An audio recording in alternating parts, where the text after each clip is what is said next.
Hai semuanya, dan selamat datang di Ulul Channel. Hari ini, kita akan belajar tentang 7 tanda bahwa Anda berurusan dengan seorang psikopat. Mari kita mulai.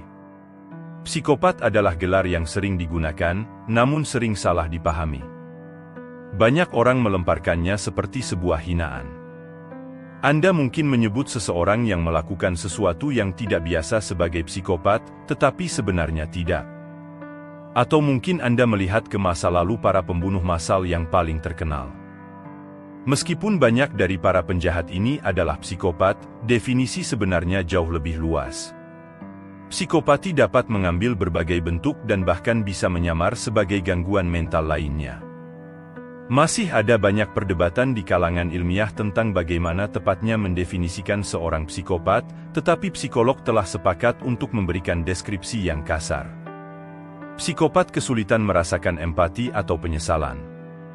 Mereka sering membentuk ikatan emosional yang dalam dengan orang-orang atau ide tertentu, yang mengarah pada perilaku ceroboh dan berbahaya. Gangguan kepribadian unik ini biasanya berasal dari gen seseorang. Dengan kata lain, mereka lahir dengan kecenderungan psikopat. Sejak usia muda, otak mereka tidak terhubung dengan cara yang sama seperti milik Anda. Inilah tempat kebanyakan orang salah paham tentang gangguan ini. Menjadi seorang psikopat tidak membuat Anda menjadi kasar atau tidak rasional. Ini tidak secara otomatis berarti Anda adalah manusia yang mengerikan. Ada banyak orang yang didiagnosis menderita psikopati yang menjalani kehidupan normal. Mereka memiliki pekerjaan reguler, pergi ke toko kelontong, dan bermain olahraga. Ya, mereka berpikir berbeda, tetapi menjadi seorang psikopat tidak membuat Anda menjadi pembunuh atau penjahat. Namun, ada faktor risiko yang meningkatkan kemungkinan kekerasan. Yang paling umum terkait dengan lingkungan di mana Anda tumbuh. Banyak pembunuh berantai memiliki predisposisi terhadap psikopati, tetapi sebenarnya trauma masa kecil yang memicu mereka. Psikopat sering memiliki satu bakat lagi yang membuatnya sangat sulit untuk ditemukan. Ini tidak benar untuk semua orang dengan psikopati, jadi, untuk saat ini, mari fokus pada psikopat yang kejam dan manipulatif. Mereka cenderung menjadi pembohong yang luar biasa. Mereka terus-menerus menipu orang lain, karena mereka tidak merasa buruk tentang hal itu. Tidak ada empati yang menjaga mereka tetap terkendali. Ide bersalah tidak benar-benar masuk akal bagi mereka. Mereka dapat memperdayai bahkan teman dan keluarga terdekat mereka untuk percaya bahwa tidak ada yang salah. Anda mungkin berpikir mereka baik dan tidak berbahaya, tepat sampai pada saat semuanya hancur. Mungkin teman terbaik Anda mengkhianati Anda dan menipu Anda dari pekerjaan. 10 tahun rahasia dan persaudaraan dekat berakhir. Dan Anda tertinggal bertanya-tanya bagaimana Anda bisa begitu buta. Untuk memastikan Anda tidak ditampar oleh orang-orang yang Anda percayai, berikut adalah 7 tanda Anda berurusan dengan seorang psikopat. Yang pertama, egoisme yang berlebihan. Salah satu tanda yang paling mudah dikenali dari seorang psikopat adalah egoisme mereka yang konsisten. Dalam pandangan mereka, tidak ada seorang pun di dunia yang bisa menjadi setara mereka. Mereka adalah yang terbaik dalam segala hal yang mereka lakukan. Mereka 100% yakin bahwa mereka tidak pernah bisa digantikan. Keinginan yang terlalu tinggi ini berasal dari cara egois psikopat melihat dunia di sekitar mereka. Mereka berpikir bahwa orang selalu memikirkan diri mereka sendiri. Dan jika ada yang mengatakan sebaliknya, mereka sedang berbohong. Bagi seorang psikopat, mereka tidak melakukan apapun yang berbeda dari orang lain. Mereka hanya melakukannya lebih baik. Sebagai contoh, psikopat berpikir bahwa aturan hanya ada bagi orang-orang yang tidak cukup cerdas untuk melanggarnya dan tidak tertangkap. Itulah salah satu alasan utama mengapa begitu banyak psikopat terlibat dalam kejahatan kekerasan. Ketika mereka menginginkan sesuatu, pendapat atau aturan orang lain tidak mungkin mengalahkan milik mereka sendiri. Ini seringkali bagaimana psikopat menghindari bertanggung jawab atas tindakan mereka. Jika Anda diduga meminta itu, mereka tidak merasa itu salah mereka. Jika mereka melakukan sesuatu di belakang Anda, mereka akan menyalahkan Anda karena percaya pada mereka. Egotisme dan kurangnya tanggung jawab adalah kombinasi yang berbahaya, jadi jangan biarkan dua sifat psikopat ini luput dari perhatian. Yang kedua, kekekawan perilaku. Psikopat jarang memiliki kendali atas perilaku mereka sendiri. Mereka membahayakan diri mereka sendiri dan orang-orang di sekitar mereka dengan mengikuti keinginan dan insting impulsif. Jika Anda terbiasa dengan psikopat stereotip, ini mungkin terdengar sedikit bertolak belakang bagi Anda. Versi medianya adalah rajin dan terhitung. Mereka merencanakan kejahatan mereka hingga detail terkecil, memastikan tidak ada yang pernah salah. Bagian dari itu adalah benar. Psikopat sangat rasional, tetapi mereka kesulitan mengendalikan perilaku mereka. Mereka rentan terhadap kemarahan dan bisa tiba-tiba menjadi kekerasan. Sebuah ejekan kecil mungkin menghancurkan ego mereka, yang memicu kemarahan mereka yang meledak-ledak. Ketika mereka marah, psikopat berhenti memikirkan apa yang mereka lakukan dan hanya melakukannya. Pernahkah Anda perhatikan bahwa Anda sangat berhati-hati di sekitar seseorang yang Anda kenal? Jika Anda pernah, tanyakan pada diri sendiri apakah mereka benar-benar mengendalikan perilaku mereka atau tidak. Yang ketiga, ketidakjujuran.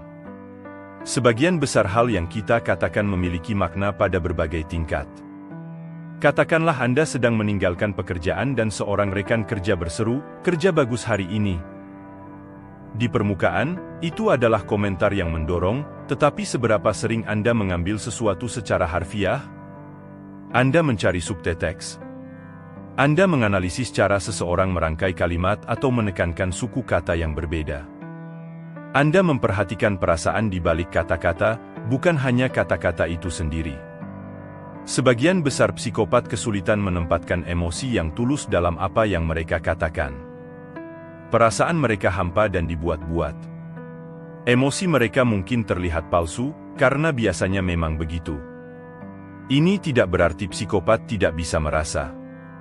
Mereka pasti mampu merasakan emosi. Masalahnya adalah menghubungkan emosi itu dengan orang-orang di sekitar mereka. Bayangkan seorang psikopat mengatakan sesuatu yang simpatik seperti, "Ada banyak ikan di laut." Sepertinya mereka mencoba mengangkat semangat Anda, bukan? Namun, sebenarnya, seorang psikopat hanya akan mengatakan sesuatu seperti ini jika mereka memiliki sesuatu yang bisa mereka peroleh dari Anda. Mereka meniru simpati untuk memotivasi Anda untuk memberi mereka apa yang mereka inginkan. Bahkan jika kata-kata mereka terdengar sama, hubungan emosional tidak ada. Jadi dari mana asalnya? Sebuah kelompok peneliti menemukan bahwa orang-orang yang didiagnosis menderita psikopati juga kehilangan metafora dan gagasan abstrak. Jika ada makna emosional yang lebih dalam di balik sesuatu, kemungkinan besar mereka akan terbang langsung di atas kepala mereka. Ini bukan karena mereka bodoh. Sebenarnya, banyak psikopat sangat cerdas. Mereka hanya menghususkan diri dalam logika dan akal sehat. Mereka pandai dalam memanipulasi gagasan-gagasan konkret, tetapi sedikit bingung ketika hal-hal turun di bawah permukaan. Ternyata, psikolog sebenarnya telah melihat perbedaan ini dalam tindakan. Pada tahun 1990-an, peneliti mengukur respons otak dari dua kelompok orang, satu dengan psikopati dan satu tanpa. Kedua kelompok ditunjukkan daftar kata-kata yang berbeda. Beberapa disebutkan untuk memprovokasi tanggapan emosional, sementara yang lain benar-benar netral. Tentu saja, kelompok non-psikopat bereaksi terhadap kata-kata emosional lebih dari yang netral. Di sisi lain, kelompok dengan psikopati tidak menunjukkan perbedaan aktivitas otak. Studi ini menyimpulkan bahwa ketidakjujuran psikopat berasal dari perbedaan ini dalam respons neural. Mereka tidak akan menangkap, menghubungkan, atau peduli tentang makna yang lebih dalam itu, karena otak mereka tidak bekerja seperti itu. Yang keempat, gaya hidup parasit. Psikopat tidak memiliki masalah dengan menggantungkan diri pada orang-orang di sekitar mereka. Seperti kutu atau cacing pita, psikopat sering menjalani gaya hidup parasit. Mereka akan menempel pada Anda dan tidak pernah melepaskan. Mereka akan secara santai mencuri uang Anda dan menggunakan properti Anda tanpa merasa sedikit pun bersalah. Mereka melakukannya karena psikopat tidak menghormati siapapun kecuali diri mereka sendiri. Bagi mereka, waktu dan energi mereka jauh lebih berharga daripada milik Anda. Mereka tidak keberatan membuang sumber daya Anda selama itu menghemat mereka sedikit masalah. Jika Anda berada dalam situasi parasit, jangan harap seorang psikopat akan pergi dengan sukarela. Anda harus mengambil inisiatif dan memotong mereka dari kehidupan Anda. Jika tidak, mereka akan mengeringkan Anda. Yang kelima, ambang kebencian. Pernahkah Anda bertanya-tanya bagaimana para psikopat terkenal itu bisa mentoleransi kejahatan mereka? Kebanyakan orang bahkan tidak bisa melihat gambar mereka. Anda mungkin merasa jijik oleh bau darah. Atau mungkin Anda merasa seperti ingin muntah ketika melihat seseorang lain terluka. Itulah bagaimana sebagian besar orang bereaksi, tetapi psikopat tidak seperti kebanyakan orang. Secara rata-rata, ambang kebencian mereka jauh lebih tinggi. Dengan kata lain, gambar mengerikan dan bau yang busuk tidak benar-benar membuat mereka panik. Sesuatu yang mengerikan atau memilukan bagi Anda mungkin tidak mempengaruhi seorang psikopat sama sekali. Psikolog mengaitkan toleransi ini dengan kurangnya investasi emosional mereka pada orang lain. Jika seseorang benar-benar tidak peduli apa yang terjadi pada orang lain, mereka mungkin tidak sensitif terhadap pemandangan dan suara penderitaan. Yang keenam, perhatian pada wajah. Jika Anda berpikir seseorang memiliki kecenderungan psikopat, perhatikan cara mereka melihat Anda. Katakanlah Anda menangis tentang sesuatu yang mengerikan yang mereka katakan. Saat Anda memberitahu mereka bagaimana perasaan Anda, perhatikan mata mereka. Apakah mereka menatap kembali ke mata Anda? Atau apakah mereka lebih tertarik untuk menatap ke mulut Anda? Sebuah studi tahun 2015 menemukan bahwa psikopat berfokus pada area yang berbeda dari wajah emosional. Ketika seseorang sedang rentan, kebanyakan orang secara otomatis membuat kontak mata. Tetapi seseorang dengan psikopati akan menghabiskan lebih banyak waktu untuk melihat mulut mereka. Mengapa? Mulut Anda memberikan informasi yang sama atau lebih banyak, tetapi kurang memiliki kedekatan personal yang sama.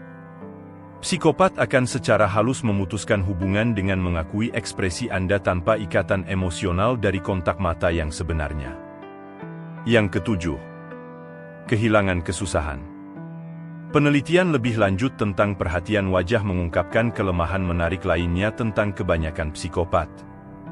Mereka cukup baik dalam mendeteksi segala sesuatu mulai dari kebahagiaan hingga kemarahan, tetapi ada satu emosi yang psikopat jarang perhatikan, kesusahan. Menurut sebuah studi tahun 2018, psikopat tidak bisa memberitahu ketika seseorang benar-benar sedih atau hanya berpura-pura. Mereka jauh lebih sedikit kemungkinan untuk memperhatikan jika seseorang mengalami kesedihan emosional daripada fisik. Karena mereka tidak bisa memproses ekspresi yang menderita, psikopat jarang melakukan sesuatu untuk membantu. Tetapi bahkan jika mereka bisa membedakan, peneliti menemukan penjelasan lain. Studi yang sama menunjukkan bahwa psikopat sebenarnya tidak peduli jika seseorang benar-benar bersedih. Dalam kebanyakan kasus, psikopat tidak akan membantu mereka sama sekali. Jadi jika seseorang yang Anda kenal mengabaikan Anda setiap kali Anda sedih, entah mereka tidak bisa mengatakan atau mereka hanya tidak peduli. Jika Anda merasa video ini bermanfaat, berikan tombol like dan share dengan teman-teman Anda. Jangan lupa untuk subscribe Ulul Channel dan aktifkan lonceng notifikasi untuk video baru lainnya. Terima kasih sudah menonton.